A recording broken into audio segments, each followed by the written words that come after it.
politics, and more. And it's only on News Talk 770 AM, 92.5 FM WVNN. Depend on it. Radio has changed our lives and possibly saved our lives. Good morning, Tennessee Valley, and you are tuned in to Politics and More. I'm your host here at Politics and More, Shannon Moore, along with my co-host, Rosemary Stainbrook. Good morning.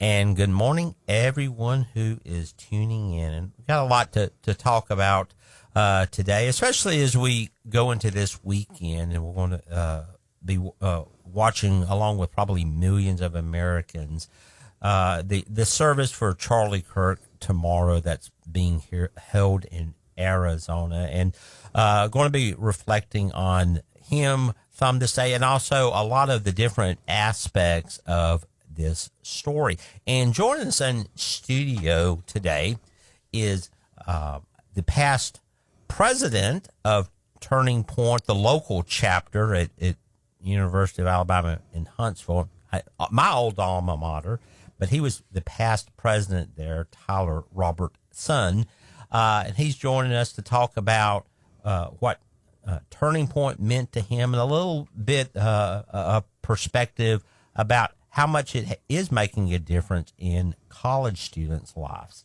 Good morning, Tyler. Good morning. Thank you for having me on.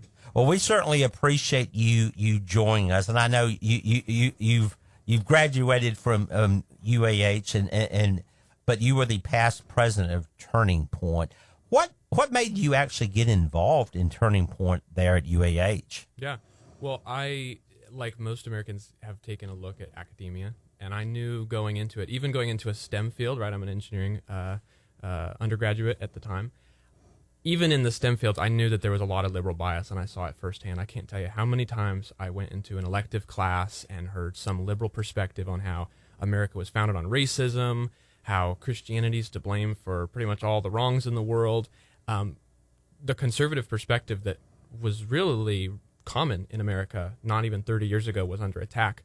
And so when I knew that a friend of mine named Jake, was starting a chapter, I was like, get me in on this. I want to join. So you were involved in I guess helping form the current local chapter there at UAH, and how was that a couple of years ago?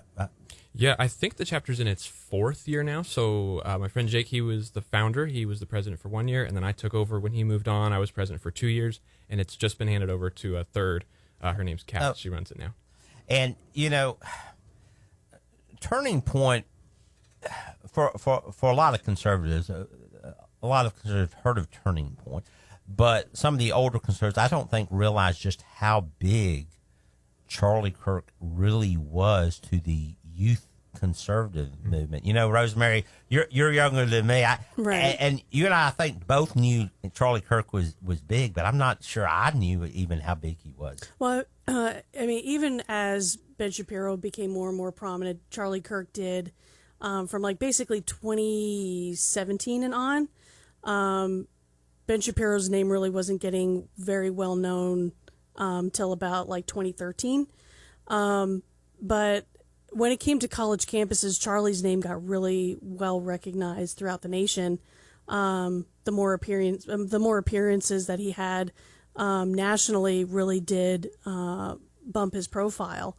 But so when it comes to UAH, it's what made Turning Point USA different from the other, unfortunately, small contingent of conservative groups that are on campus? What made you think that TPUSA was really something that was more geared to what you were wanting to grow there on campus? Yeah, I really like that TPUSA was in the trenches. Mm-hmm. So when I see their clips online, you got Charlie Kirk, he's doing a Change My Mind event. He's debating with these people on the ground, people from all backgrounds, from all belief systems, and sometimes it's a little chaotic. But like Charlie Kirk said, talking is what keeps society from turning violent, right? Mm. And I just loved how courageously he spoke about his beliefs, how unapologetically he brought Jesus Christ into his political dialogue. I'm a Christian myself, so it's really important to me. And so when I saw that opportunity, I thought, I'd love to be involved with something like that. Well, and even compared to young Republicans, it's what was kind of the difference there? What were young Republicans like not as vocal on campus? Were they not as was there not as the same amount of initiative and really support on campus compared to TPUSA? I love the young Republicans. I got multiple friends. I'm actually looking to get involved myself now. They really didn't have a presence on UAH, though. UAH is a unique campus. It's an engineering school. You know how engineering students are. It's just not as social. I'm among them, so I feel like I can say that. Yeah. We were at the time the only chapter that was really active. I believe UAH had a YAF chapter going on, but they were inactive. They did some great work while they were there, though. I think they pushed back on some free speech stuff there. So, You know, one of the things, and I think you kind of seeing it is, you mentioned that Turning Point and Charlie Kirk were just not afraid to back down on their beliefs. Now, one of the unique ways I think he did it was he did not necessarily disrespect the people he was debating, and that's one of the ironies of the whole thing is so many people on the left are coming out and saying some very vile stuff about him and his passing, but he was actually he debated them with respect, the way an intellectual debate is supposed to be meant. Very much. I mean, he actually debated them a lot like sometimes Christ would debate some of the people who were criticizing him. Do you think that Charlie Kirk's kind of unafraid conservatism and his belief in his faith, that attracts a lot of the youth, that they see that Charlie Kirk was not willing to stay silent, that he didn't attack the left, but he definitely debated them to try to persuade them of our views. absolutely. I think people are attracted to authenticity. People are attracted to realness and truth and meaning. In today's culture, we are bankrupt of those things. People are very fake and performative. The whole heart of wokeness is, let me represent myself to you as something that I'm not so that you think I'm really virtuous. And it's always over the most inane things. People get obsessed over race. They get obsessed over sex in the workplace. People want realness. And I think, especially when it comes to the religion piece, I think it's time we stop pretending, and Charlie Kirk did great on this, that you can separate religion and politics. Because if you try to act like they're different, and you're a Christian, you're almost scared out of politics because it's unspiritual, it's dirty, it's contaminated. Yeah. But I think Charlie Kirk showed us that the Lord owns the cattle on 1,000 hills, the scripture tells us. All truth is God's truth, and the devil's the father of lies. And so, as a Christian, you have an obligation to speak your mind. Christians have always had a place in politics, and I think Charlie Kirk did a good job of reminding us of that. And Charlie Kirk was not formally educated. He ended up going through a Claremont Institute fellowship, and that's where he got a lot of his classical training. But it is really excellent to see someone like that who was hungry for knowledge, read anytime he could, and he didn't really have fun. Like, his fun was work. And it's really interesting to see that kind of trickle down throughout his organization. Absolutely, yeah. But yeah, it's a lot of the narratives that continue to come out about Charlie Kirk. We'll talk about that here in the next segment. We will be right back.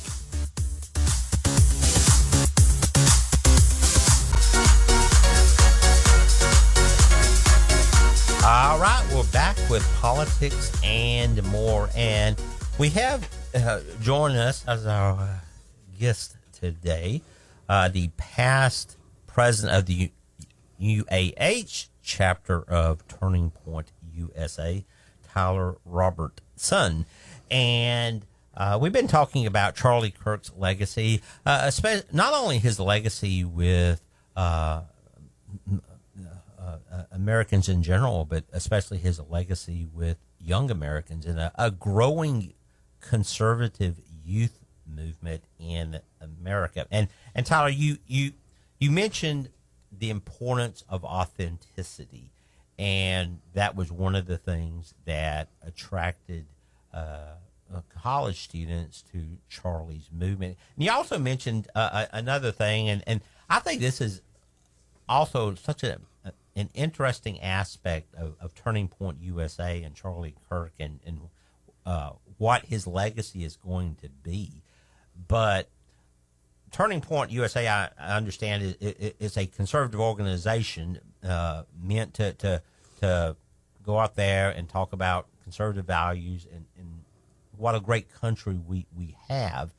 But Charlie also was unabashedly Christian, and it's amazing. And he wasn't a preacher per se, but he has going to have, I think, perhaps some of the most important influence in spreading the Christian faith to young people that, you know, we might not have seen in a long, long time. Could you kind of give your thoughts on that? Yeah, I agree with you. I think I'm very encouraged.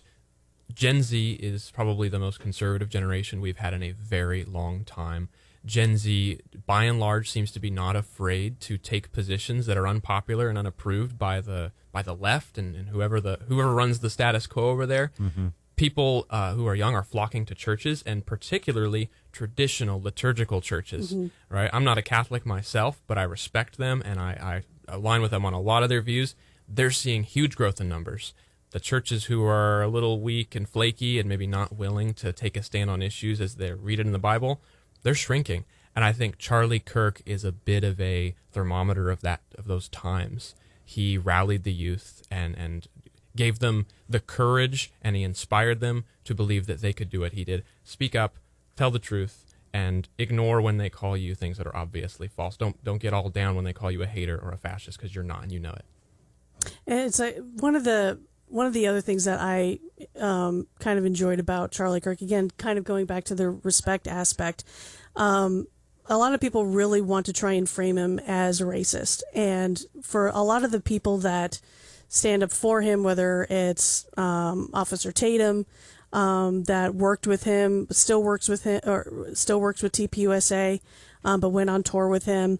And it was like, yes, he had, critical things to say about like Ketanji Brown Jackson, or Michelle Obama. But again, it's like, those are the exact same things that he would say about someone like Joy Behar or Nancy Pelosi. He made it very clear that other than melanin concentration, there is absolutely no such thing as a difference between race. And there was no, it's like whenever he had a person of color or a Black American in front of him, he didn't make that a point of consciousness. It's like, this is another human being in front of me, and I'm going to treat them like a human being. Exactly. So it gets like a lot of the narratives that continue to kind of get pushed by him. It's like whether or not he was, misogynist because he was ultra Christian, which, I mean, even marrying the woman that he chose to marry, it's like she's double majored. She's finishing up another major right now. It's like she owned 2 businesses. And he wanted her to keep all of those things going. He didn't want her to sacrifice her education and her businesses for their marriage. So it's like it's like, even though he found, traditional roles in family very important, there was no degrading of people depending on their differences there. Absolutely not. The conservative movement is the most respectful movement to women that has ever existed. Charlie Kirk and his wife have had their own setup, and it worked for them, and that's wonderful. The difference between that and feminism is feminism says it's a mark of shame if you don't want to run a business, if you don't want to be in the public limelight. And the conservative movement says we all have a place to play in the kingdom of God. We all have a place to play in the political and business world. People have certain roles that they are in, and you can't jump lanes and become a man or a woman if you were born the other way. But I think it's absolutely spurious to say that Charlie Kirk represented some sort of misogynistic movement. To your point, it's right. Just silliness. Yeah. Yeah. There are, I'm sure, like hundreds of hours of videos with Charlie Kirk, talking to folks, debating folks online, and so it's all there for people on the left to see if they're curious, because so many are trying to claim things on the left that are just absolutely 100% not true. And again, I think that turning point and the movement he started will have a massive impact on so many millions of your generation, Tyler, and maybe some to come, because of the way he dealt with politics and religion and worked to create an intellectual framework in which to refute those who would disagree with him, and just almost just the amount of reaction by some of these left wing voices to his death shows that he was, he spoke the truth, and the people on the left who are so vociferous here, they knew it, they deep down knew it, but they are certainly doing their best to try to obfuscate that. Right. I think conservatives and liberals in this world are playing two different games. Conservatives want to show up and speak with a microphone and offer you the microphone as well, like Charlie Kirk did. He had a rule. If you disagree, come up to the front of the line. We'll talk. And right now, unfortunately, not all of them, right? The obligatory, not all, but a terrifyingly large portion of liberals don't want to play that game. They bring a gun to a rhetorical fight. And I think we need to have a serious discussion about, hey, there needs to be some accountability. We need to enforce our laws. Doesn't mean we need to go take on their strategy. That would be the worst possible thing. Thankfully, I don't really see that on the conservative side. I see us moving to prayer rallies and more free speech events. So I'm happy with where we're at. But the point you're making is absolutely correct. There are people who are celebrating this and aligning themselves with it. You don't have to go to the dregs of Reddit or some liberal platform to find this. Unfortunately, it's people in positions of power, positions of trust. And to me, it's not a legal matter. We're not trying to take away their free speech. But we have a right as a culture to insist on standards that people who we're going to have lead us and be in positions of influence, they need to not be celebrating this stuff. And to that point, it's one of the reasons why I like making a large distinction between liberals and leftists, where it's like you're having people like James Lindsay or Jordan Peterson. I would still consider him a liberal, where like they want the open conversations. Like liberals and conservatives realize that they, on a cultural level, need each other. Where leftists are like, no, we don't accept this change. We're done. And it is unfortunate where you're seeing the mainstream media say that this is a violent issue on both sides. And historically, I don't see that. From Malcolm X, it's like you have the Nation of Islam, take him out. You have JFK. You have that's a communist that takes him out. You have his brother. You have Sirhan. Sirhan was a very pro-Palestinian activist. Take him out. Whether it's Dylan Roof, it's like him being a white supremacist. Again, the KKK was started in the Democrat Party. It's and hippies and Bill Ayers and the Black Panthers. It's like you're seeing, for me, historically, unfortunately, we're seeing everything on the left. And again, this narrative to continue to say that everything is equally violent on both sides is not a true narrative. Not at all. And that's one of the things that has been kind of talked about this week is a lot of people on the left have been trying to claim, oh, there's violence on both sides, but ultimately most of the political violence is coming out of the left right now. And it's really, I think a lot of us conservatives, it's very troubling and kind of disturbing about that. But let's take a quick break. We'll be back with more here on Politics and More.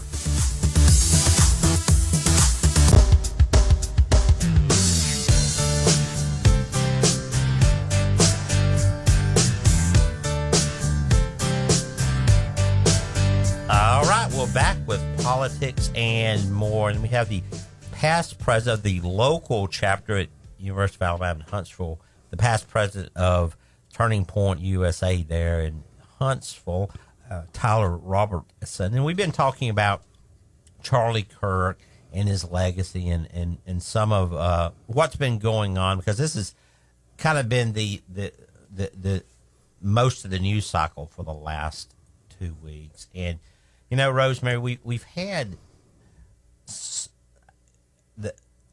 much backlash against him from some on the left. Yeah. So, and I'm talking about not like just some critiques of him, but just almost a celebrate. Well, really, it is a number of folks celebrating his assassination. And it's just horrible. And I think a lot of Americans, especially conservatives, are shocked by it.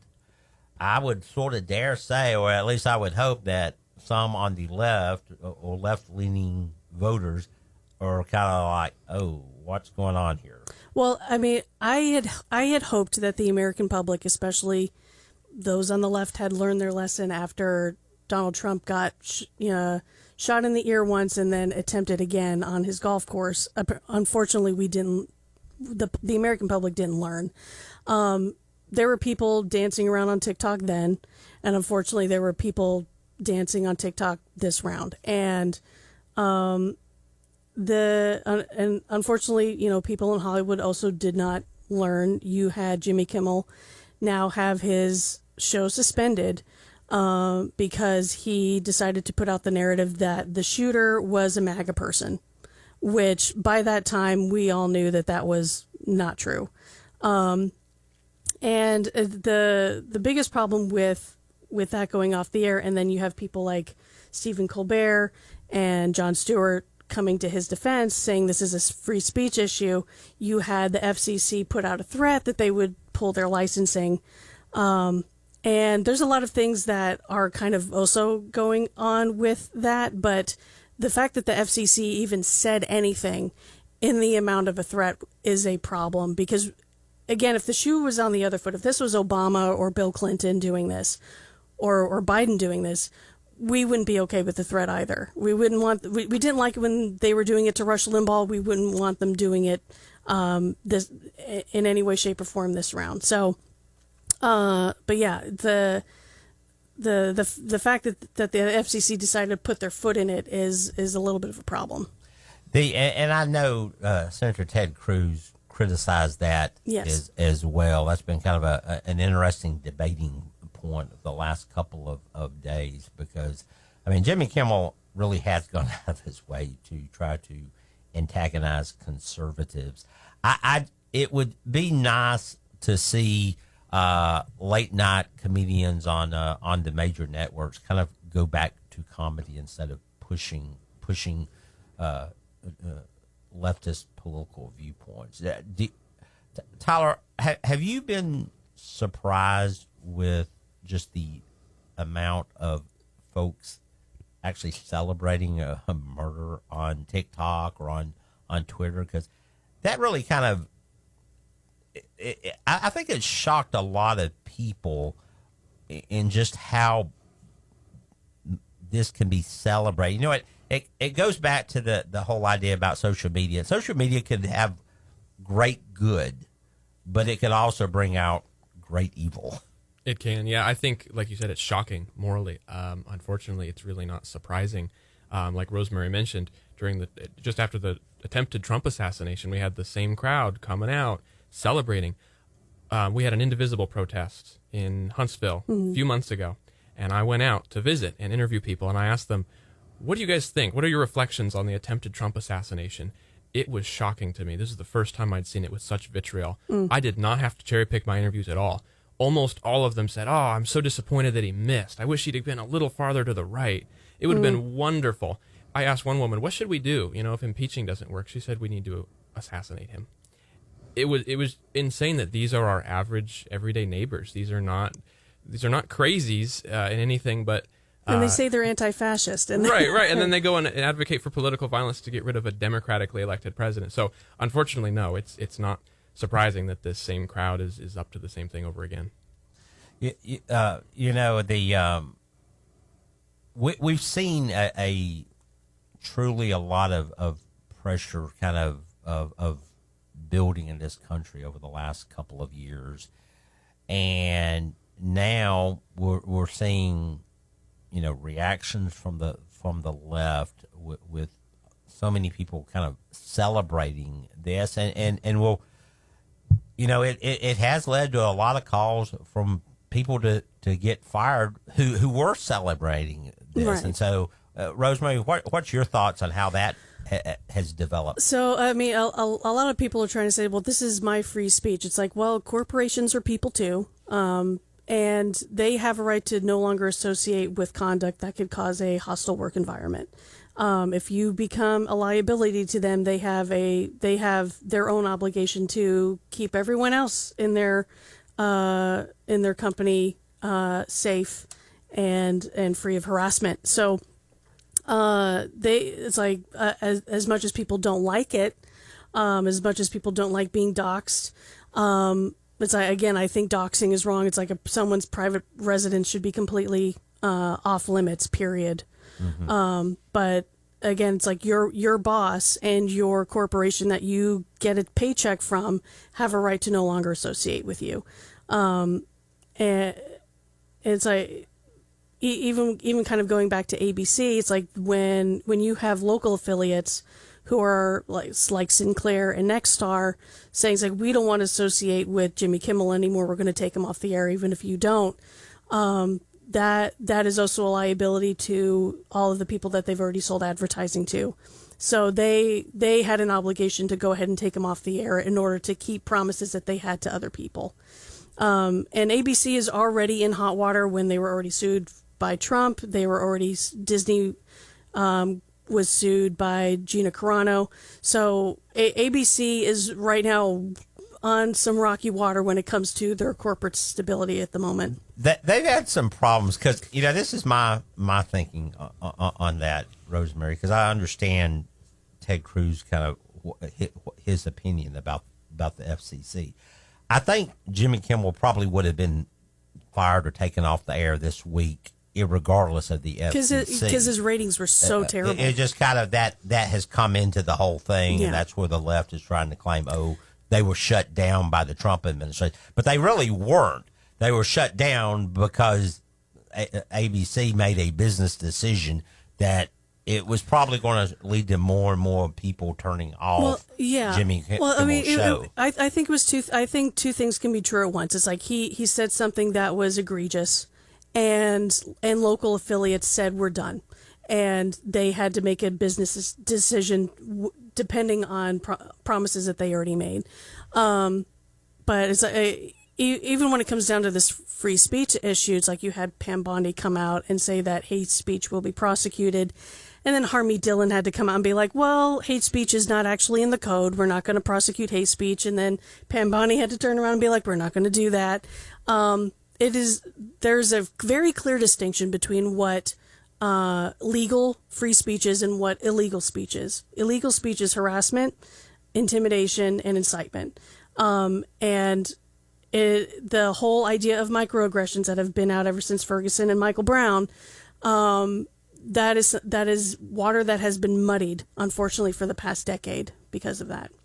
Tyler, in looking at the reaction on some on the left, and it obviously it's not everybody on the left, but there's at least a decent segment of the left that is almost celebratory about this. And I've seen some polls that, and I can't remember, we may have talked about this last week, Rosemary, about how like 45% or something like that supported political violence on the left. 53. Yeah. Or 56, somewhere in there. How do you think young people in your bracket in their 20s who are moving in a more conservative and Christian direction, how do you think they are looking at this in terms of seeing just how vitriolic some on the left are about Charlie Kirk's assassination? I think it's going to come down to a choice for everyone. Is the truth worth it to you? There have been times in history that have been more politically violent than ours, unfortunately, and maybe even more unfortunately, it can get worse. Yeah, that's true. I don't think it doesn't have to. I don't think we need to be pessimists politically. I think we have a lot of hope, but in the meantime, it's a work in progress, and young people need to be of the caliber, encouraged and supported by their elders, right, who've been towing the line for a while, to not allow the political violence to sway you. You can't be intimidated, because if you're intimidated, they've won. It's the end. And that's one thing I think Charlie Kirk worked hard to is, you mentioned the pessimism. And sometimes with us conservatives, we get very pessimistic about the way things are going. Doomers, they call us you sometimes. You probably agree with that, Rosemary. I'm probably even more pessimistic than you. Yeah. I'm sorry. And sometimes we do get like that. But Charlie Kirk talked about the greatness of this country and what we could achieve in this country. And that's one of the things I think Donald Trump himself's also done, and why I think he's inspired so many millions, because he's talked about this country and what we can achieve. And that kind of goes with that whole idea of the a new golden age. And people want to hear positive and know things can get better. And we'll talk about that more after this break. But that belief in this country that Charlie Kirk had, that was what he was working to inspire the youth of today on. But let's take a quick break, and we'll be back with more here on Politics and More. Stay tuned.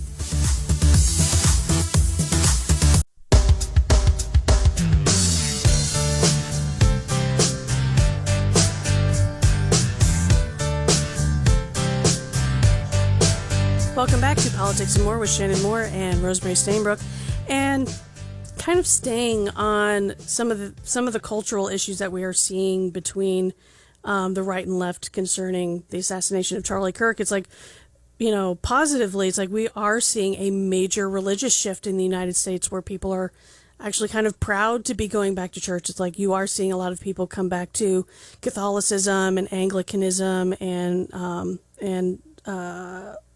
things more like Methodist and Presbyterian, like you said, the more liturgical practices.